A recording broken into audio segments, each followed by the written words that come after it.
So let's get a little bit into kind of the nitty-gritty of transformative learning theory, and I'll tell you about some of the important language that's involved.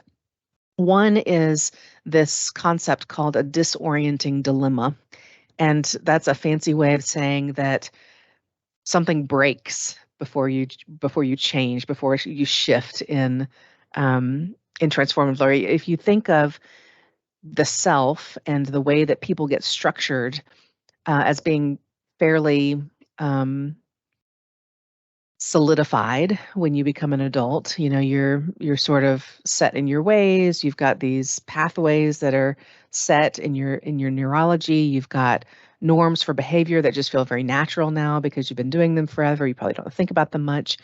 But at some point in transformative learning theory, you either encounter circumstances that your past experience doesn't explain very well, and the way that yourself has gotten structured, there's kind of a cognitive dissonance or maybe an emotional or embodied dissonance.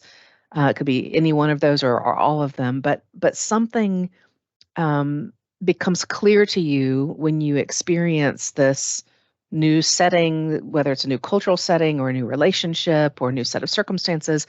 It becomes clear to you that the way that you have thought about the world, the way that you have understood yourself to be, the way that you interact with other people, it doesn't work anymore in this new set of circumstances.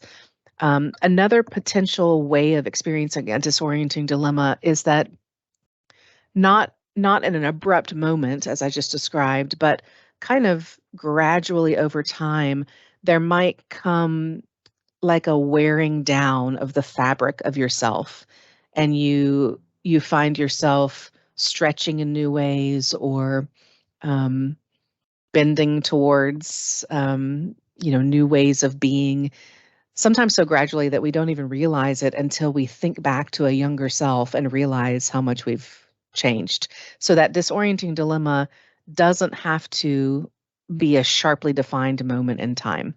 But it does describe the process of something not fitting, not working anymore, and then shifting to adapt to a new life.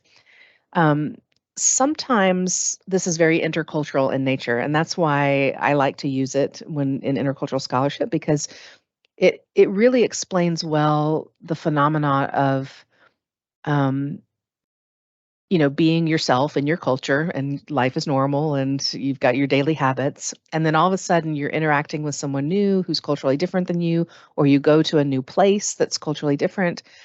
And the way that you're used to operating is not achieving the same effects that you're used to it having. And the ways that you think of as being polite to treat other people are not suddenly perceived as polite by other people anymore. And um, you don't necessarily have the language or the nonverbal behaviors to express yourself eloquently anymore. And all of these things can be really disruptive to your identity, your sense of self-worth, um, your agency, your capacity, all of those things. And so in those moments, there's opportunity, there's stress as well. Disorienting dilemmas are not necessarily fun, but there's opportunity because the self has the potential to change and shift in those moments. Not everybody takes advantage of those opportunities to change and shift. In fact, some people retreat from them and dig their heels in and protect the previous structure of the self, even if it means retreating from the new circumstances that were so disorienting in the first place. But people who do engage in transformative learning take advantage of that learning opportunity to create new structures of the self.